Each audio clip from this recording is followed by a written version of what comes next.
No one expected her to wake up, least of all me. For 4 long years, Miss Evelyn Harper had been nothing more than a faint heartbeat on a monitor and a shadow in our memories. Some whispered that God had taken her spirit already, leaving her body behind as a cruel reminder. But I never believed that. I still remember the way she looked at me the first day I walked into her classroom, like she saw more than just my skin. At Lincoln High, that was rare. The day everything changed was a Thursday. You'd think miracles happen on Sundays, in churches, under stained glass and the smell of candles. But no. This one started with the squeak of cheap sneakers on a hospital floor, the faint hum of fluorescent lights, and the sound of my own voice shaking as I recited a poem most people had long forgotten.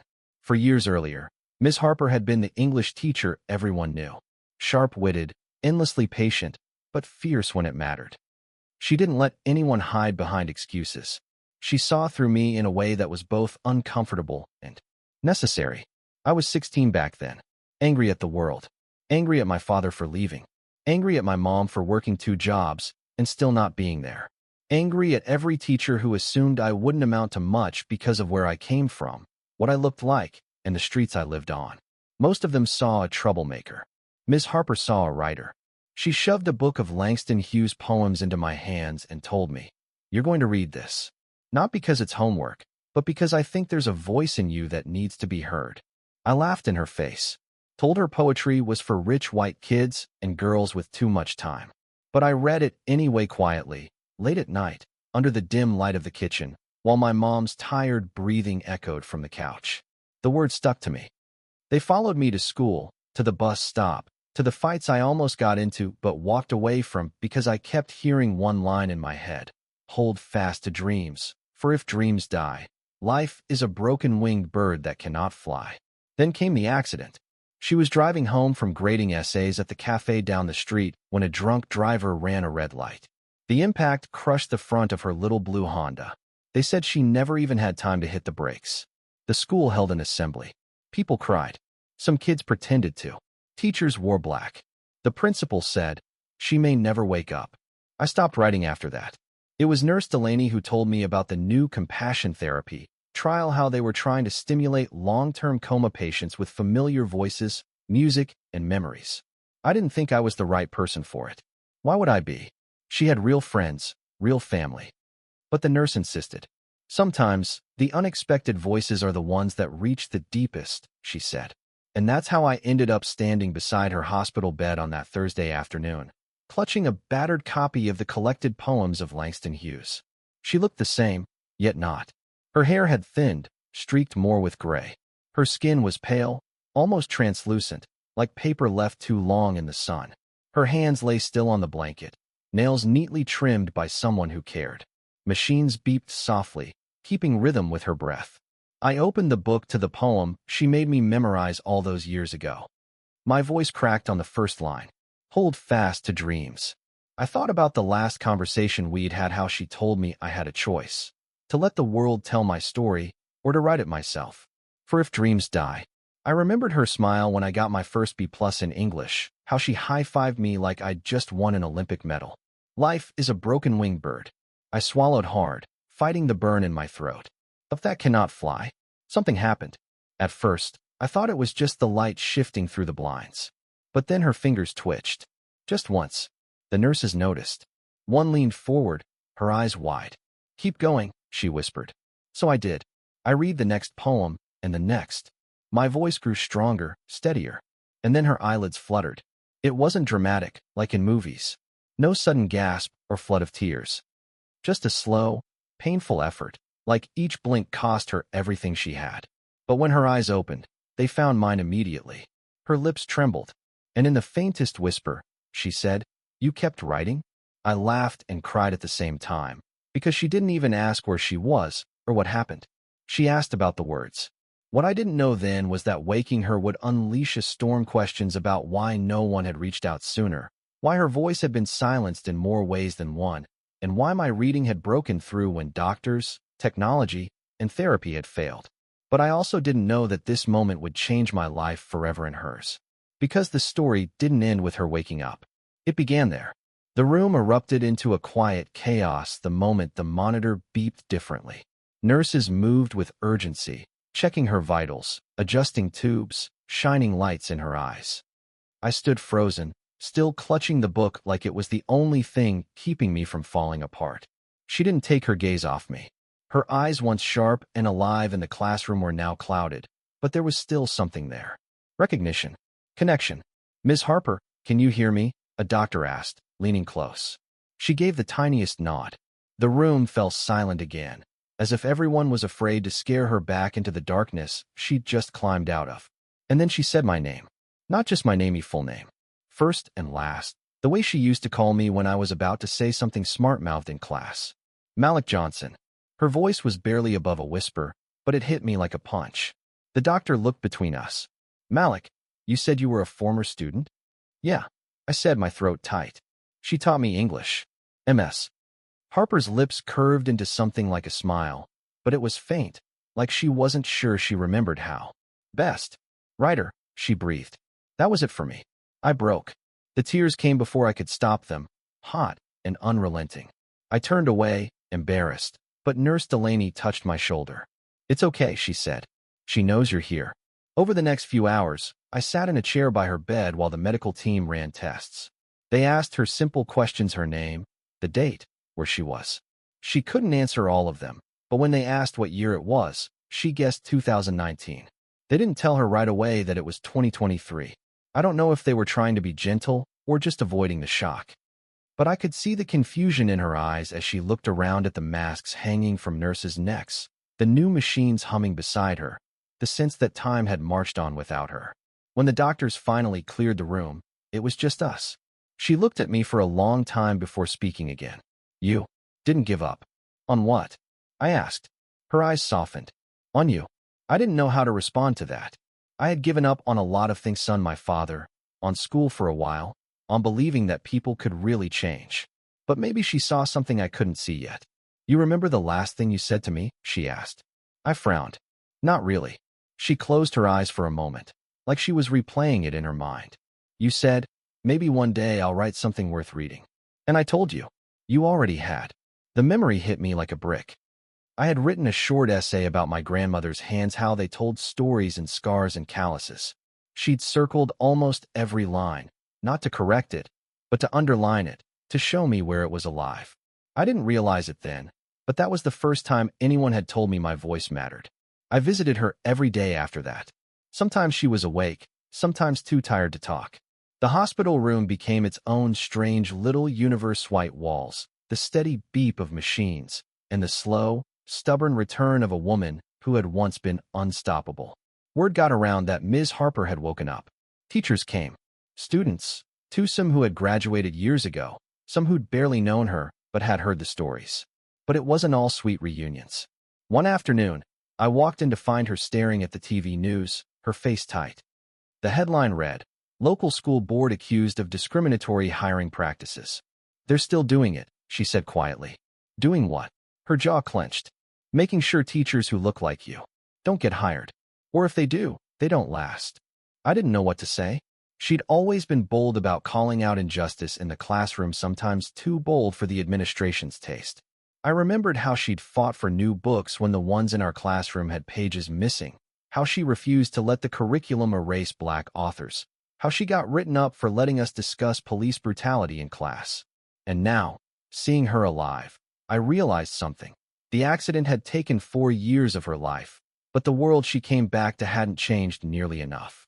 "Malik," she said one day, "do you still write?" I hesitated. "Sometimes." She gave me that same look from years ago, the one that dared me to be better. "Bring me something. Anything. I want to hear your voice again." So I did. That night, I stayed up until 3 a.m., writing a piece about her, about the day she woke up, about how her voice had pulled me back from my own darkness long before I returned the favor. I didn't sugarcoat it. I wrote about the racial bias I'd felt in school, the fights I'd almost had, the teachers who didn't see me until she did. When I read it to her the next day, she didn't say a word until I finished. Then she reached for my hand weakly, but firmly enough. "That," she said, "is worth reading." The hospital stay stretched into weeks. Physical therapy, speech therapy, endless tests. She was fighting to walk again, to hold a pen, to rebuild muscles that had slept too long. I saw the frustration in her, how every small victory came with pain. But I also saw the fire coming back. And then one day, out of nowhere, she said, "I want to go back to teaching." I almost laughed. "You've been awake for, like, a month." She smirked. "Exactly. I've wasted enough time." The fight to get her back into the classroom was harder than either of us expected. The school board smiled politely but dragged their feet. They said her recovery period should be longer. They said they weren't sure she could handle the demands. We both knew the real reason. "They think I'll cause trouble," she told me as we left a meeting. And they're right. So we made a plan, not just to get her teaching again, but to make sure the voices they tried to silence were heard louder than ever. And that's when the idea for the poetry showcase was born. We started small, just an idea on a scrap of notebook paper, sketched out while Ms. Harper sat propped up in her hospital bed. She wrote "Poetry Showcase," voices unheard in her careful, slanted handwriting, then drew a circle around it like she was sealing a promise.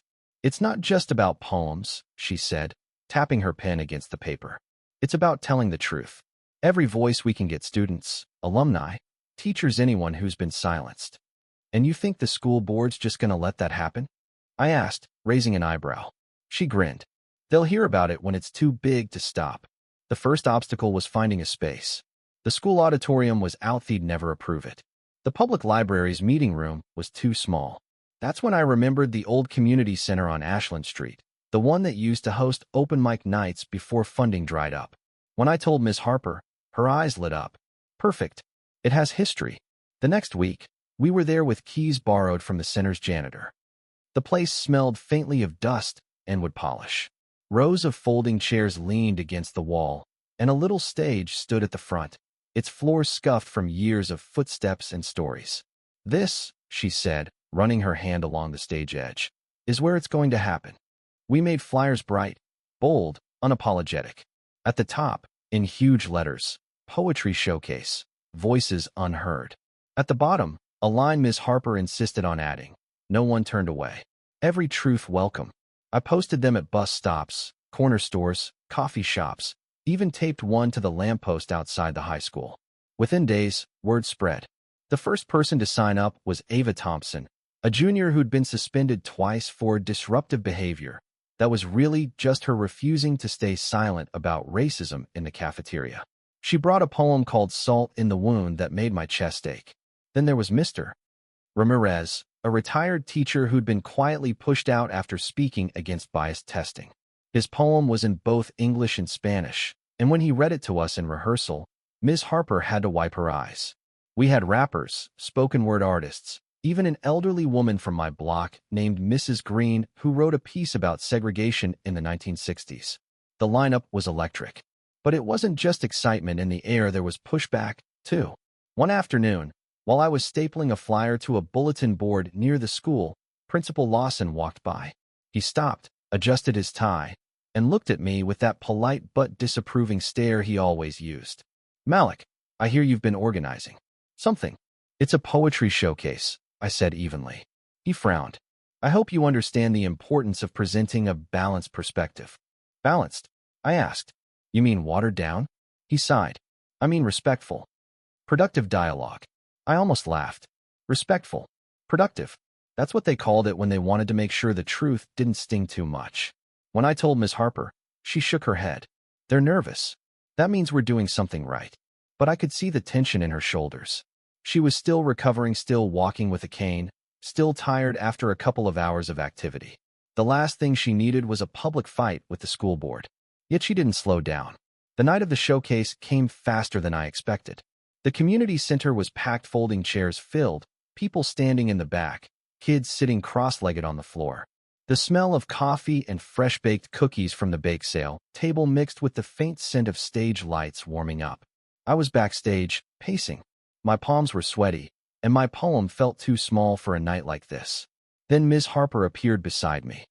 She wore a navy blue dress with tiny white polka dots, the same one she'd worn to the school's poetry contest years ago. The cane was in her right hand, but her left hand squeezed my shoulder. "Remember," she said, "this is about truth, not perfection." A hush fell over the room when she walked on stage. People knew her story. They'd read about her waking from the coma, seen the news clips, but seeing her here, alive and standing under the spotlight, was different. She gripped the microphone. 4 years ago, I was told I might never speak again. Tonight, I want you to know some voices can't be kept silent, and neither can yours. The crowd erupted in applause. One by one, the performers took the stage. Ava's salt in the wound had the room dead silent, her words like knives wrapped in velvet. Mr. Ramirez's bilingual poem had people nodding, some wiping tears. Mrs. Green got a standing ovation before she even finished. I was halfway through my own Paisea raw, unflinching account of what it felt like to be followed by security in the grocery store when I noticed two men in suits standing at the back. They weren't clapping. They were watching. After the final poem, Miss Harper came back on stage.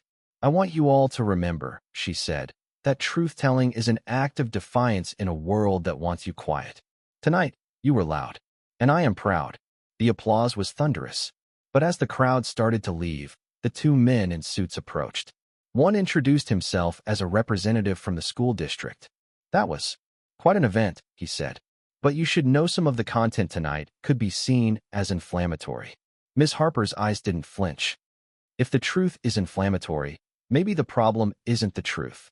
Later, as we stacked chairs, she looked at me and said, "They're going to try to shut us down." "Then we'll just get louder," I said. She smiled, but it was tired. "You're going to have to be ready for a fight, Malik. This isn't a sprint." In the weeks that followed, things escalated.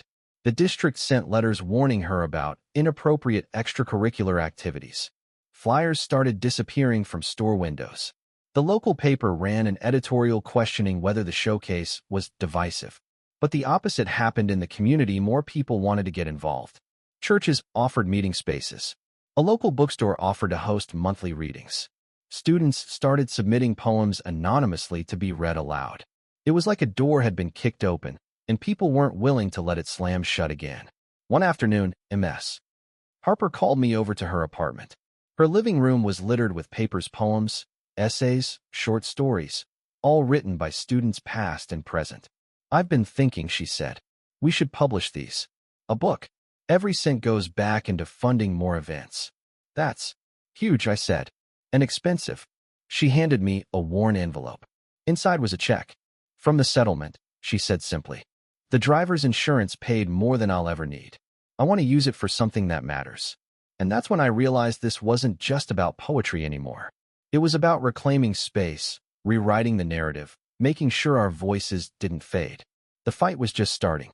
The trouble started the day the mock-up of the book went to print. We called it Voices Unheard, the same as the showcase. The cover was a striking black and white photo of the community center stage, the mic standing empty but waiting. Inside were over 100 poems, some raw, some delicate, all truthful. 2 days later, Ms. Harper got a letter from the district's legal department. It was written in that formal, careful language people use when they want to sound reasonable while holding a knife behind their back.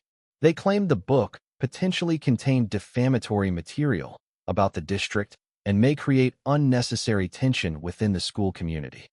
"They're scared," I said, tossing the letter onto her kitchen table. "They're desperate," she corrected. "And desperation means they'll play dirty." Sure enough, the next week a rumor started circulating that Ms. Harper had been using racially charged rhetoric in her classroom, never mind that she hadn't stepped foot in a classroom since before the accident. Someone even claimed she was exploiting students for her personal political agenda. She was furious, but not surprised. "They can't argue with the truth, so they'll attack the messenger," she said, pacing with her cane. "We're not stopping." We doubled down on promotion. I hit every corner store, coffee shop, and bus stop with new posters announcing the book launch and reading night. People started volunteering to help kids from Lincoln High, retirees, local artists. Even the pastor from the church down the street offered their basement for storage when the first shipment of books arrived. When we opened those boxes, the smell of fresh ink filled the room. Ms. Harper ran her fingers over the embossed title like it was a living thing. "They can try to shut me up," she said softly. "But they can't shut this up." The night of the launch was electric. The community center was packed wall to wall again, the hum of conversation mixing with the creak of old wooden floors. Cameras from a local news station were set up in the back. I was standing near the stage when one of the volunteers rushed over. "There are people from the district here," she whispered. I looked up and saw them, 2 men and 1 woman in suits, clipboards in hand, their expressions tight. Miss Harper noticed too. She leaned into me and said, "Good. Let them listen." The evening opened with music, just a single guitar and a voice humming a tune that made the whole room lean in. Then the poets began. One by one, they stepped up to the mic and spoke truths that refused to be diluted. Some pieces were sharp and angry, others tender and aching. Each one landed like a stone in still water, sending ripples through the crowd. When it was my turn, my hands were shaking. But I'd saved something special for tonight. I walked to the mic and opened the battered book Miss Harper had given me years ago, the one filled with Langston Hughes poems. I looked at her in the front row, her cane resting against the chair, her eyes locked on me. And then I began to recite, "Hold fast to dreams, for if dreams die, life is a broken-winged bird that cannot fly." The room went quiet, utterly quiet except for my voice. I read it the same way I had in her hospital room, letting each word hang in the air. Then I closed the book. "That poem woke her up," I said, my voice steady. "4 years in a coma, and these words reached her when nothing else could. And now we're here not because it's safe, not because it's easy, but because dreams are worth holding fast to, even when the world tells you to let them go." I stepped back. The applause started small, then grew, filling every corner of the room. The district officials didn't clap. They just scribbled notes and whispered to each other. But I didn't care. Neither did anyone else. Miss Harper took the stage last. She leaned on the podium, looking out at the faces in front of her. "I've spent my life teaching words," she said. "But tonight reminded me words don't belong to teachers or school boards. They belong to you, to all of us.